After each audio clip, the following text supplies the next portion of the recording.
सुप्रभात प्यारे बच्चों। आज हम अपनी क्लास 9th में व्याकरण का टॉपिक उपसर्ग और प्रत्यय पढ़ने वाले हैं, जो कि आपकी पाठ्य पुस्तक में पहला पाठ दिया गया है व्याकरण में। तो आज हम इसके बारे में पढ़ेंगे। उपसर्ग और प्रत्यय में सबसे मुख्य बात होती है कि मूल शब्द के अगर हम पहले कुछ जोड़ दे रहे हैं तो वो एक नया शब्द बन जाता है और नए शब्द का अर्थ भी कुछ अलग होता है। और उसके मूल शब्द के अगर हम बाद में कुछ जोड़ते हैं तो भी उसके अर्थ में परिवर्तन होता है और उसका अर्थ भी पहले वाले शब्द से भिन्न होता है।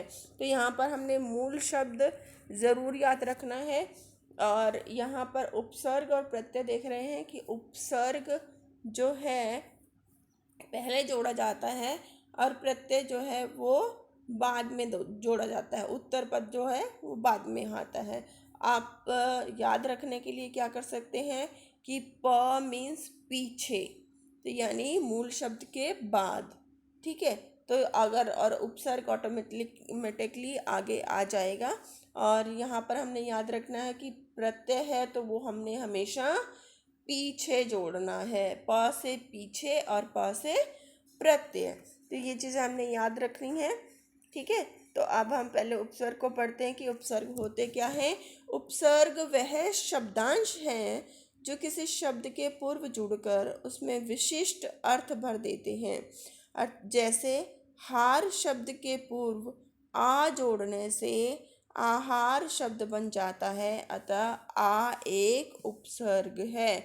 शब्दांश का होते हैं शब्द का छोटा भाग, यानी छोटे छोटे से वर्ड जिसको आप इंग्लिश में बोलते हैं कि जो छोटे छोटे शब्द होते हैं उनको हम किसी मूल शब्द के आगे जोड़कर एक नया शब्द बनाते हैं। इस प्रक्रिया को हम शब्द निर्माण भी कहते हैं कि नए शब्दों का निर्माण करना उपसर्ग जो है शब्द निर्माण की प्रक्रिया के अंतर्गत आता है। ठीक है, तो इसके बाद देखेंगे क्या होता है कि पूर्व पद क्या होता है। उपसर्ग जो पहले शब्द मूल शब्द के पहले जुड़ता है उसी को हम उपसर्ग कहते हैं और इसमें मूल शब्द का होना अति आवश्यक होता है। उपसर्ग की विशेषताएं देखिए कि उपसर्ग की क्या विशेषताएं होती हैं।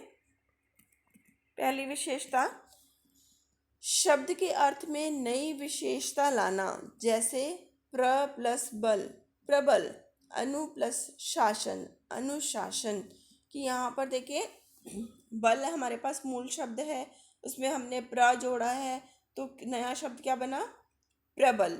तो इसका मतलब कि बहुत अधिक बलवान। बल का मतलब क्या था कि बलवान, और प्रबल का मीन्स कि बहुत अधिक बलवान।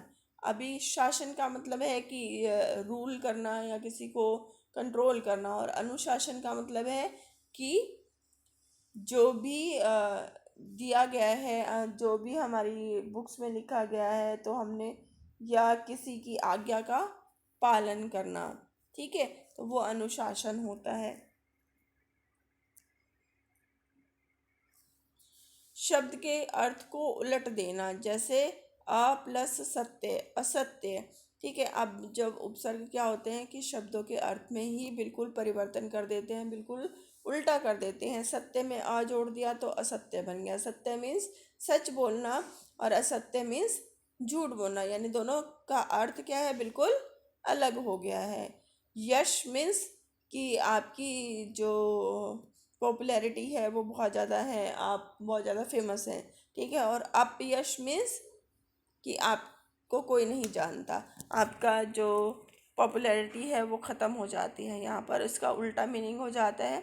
आगे देखें, शब्द के अर्थ में कोई खास परिवर्तन न करके मूला अर्थ के इर्द गिर्द अर्थ प्रदान करना। जैसे वि प्लस शुद्ध विशुद्ध, परि प्लस भ्रमण परिभ्रमण। यानी कि कोई खास परिवर्तन नहीं होता, केवल थोड़ी सी विशिष्टता ला देता है वो शब्दों में। तो ये इसकी विशेषताएं थी। किसकी विशेषताएं, उपसर्ग की। ठीक है, तो कुछ उदाहरण हम देखते हैं। निम्नलिखित में से उपसर्ग रहित शब्द कौन सा है। इस तरह के प्रश्न आपसे पूछे जाते हैं कि ये आपको कुछ शब्द दिए जाएंगे तो उसमें से आपने कुछ शब्दों को छांटना है, या फिर आपको दिया जाता है कि आप इसमें दो शब्दों के मेल उपसर्ग को जोड़कर दो या दो से अधिक शब्द का निर्माण कीजिए। ठीक है, तो इस तरह से आपने ये जो उदाहरण दिया गया है, इस तरह के प्रश्न आपसे पूछे जाते हैं। देखिए, पहला शब्द है सुयोग, सु प्लस योग। ठीक है, पहला इसमें उपसर्ग है सु प्लस योग। दूसरा है वी प्लस देश, विदेश। वी में अगर हम देश जोड़ते हैं तो विदेश बनता है। अत्यधिक, अति प्लस अधिक, तो यहाँ पर भी अति जो शब्द है वो क्या है, उपसर्ग है। सु प्लस रेश, सुर प्लस ईश, सुरेश। तो यहाँ पर जो है सुर जो है मूल शब्द है और ईश जो है वो प्रत्यय है। तो यहाँ पर जो सुरेश शब्द है वो उपसर्ग रहित है, क्योंकि सुरेश में क्या लगा हुआ है, प्रत्यय लगा हुआ है। तो यानी आपका चौथा ऑप्शन जो है वो ठीक है इसमें। आगे देखें, किस शब्द में उपसर्ग का प्रयोग हुआ है। अब यहाँ पर उपसर्ग हमने बताना है कि कौन से शब्द में उपसर्ग है। उप प्लस कार, लाभ प्लस दायक, पड़ प्लस आई, अपना प्लस पन। अब यहाँ पर उप प्लस कार, उपकार जो है, उप जो है वो एक शब्दांश है और कार है इसमें मूल शब्द है। लाभदायक, लाभ इसमें मूल शब्द है और दायक जो है प्रत्यय लगा हुआ है। पढ़ प्लस आई, यहाँ पर आई जो है वो प्रत्यय लगा है, जबकि पढ़ जो है मूल शब्द है। अपना प्लस पन, अपना जो शब्द है वो क्या है, मूल शब्द, और पन जो है वो क्या है, प्रत्यय। यानी इस हिसाब से हमारे पास क्या बचता है, उपसर्ग वाला शब्द उपकार।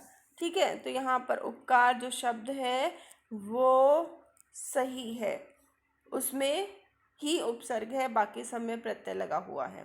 ठीक है, तो अब हम प्रत्यय के बारे में पढ़ते हैं कि प्रत्यय क्या होते हैं। जो शब्दांश मूल शब्दों के अंत में जुड़कर उनके अर्थ में विशेषता या परिवर्तन लाते हैं वे प्रत्यय होते हैं।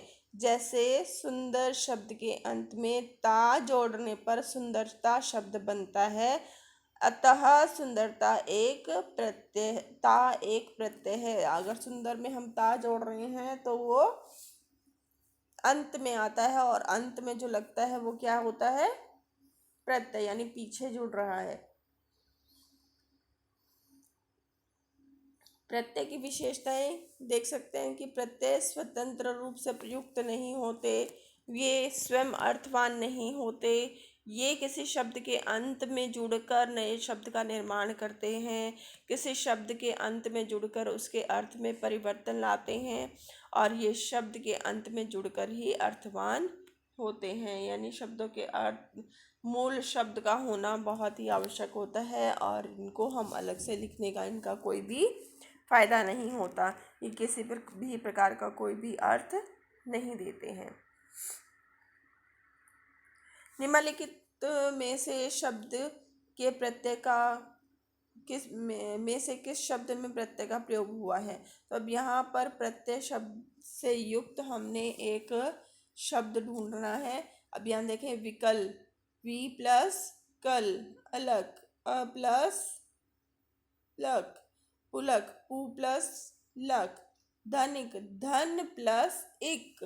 यानी धन जो है मूल शब्द है और इक जो शब्द है वो अंत में आया है, पीछे लगा है, तो यहाँ पर प्रत्यय कौन सा हुआ, प्रत्ययुक्त शब्द धनिक।